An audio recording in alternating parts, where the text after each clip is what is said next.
బాగున్నారా బాబు? Good morning sir. Camp ఎలా జరుగుతుంది? బాగా జరుగుతుంది.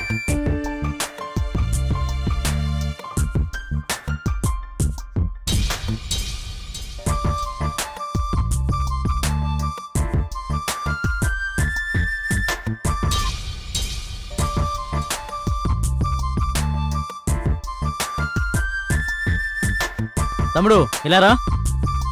అందరికీ ఏం కావాలో కొంచెం చూసుకో. ఎవరు సార్ ఆ కుర్రాళ్ళు? వీళ్ళు నాకు తెలిసిన కుర్రాలే సార్. బాగా చదివి పని పాట లేకున్నా ఎలాంటి మంచి పని జరిగినా గానీ సాయం చేయడానికి ముందుంటారంటే నమ్మండి. మీరే చూడండి ఎలా పని చేస్తున్నారు. సరే సరే సరే.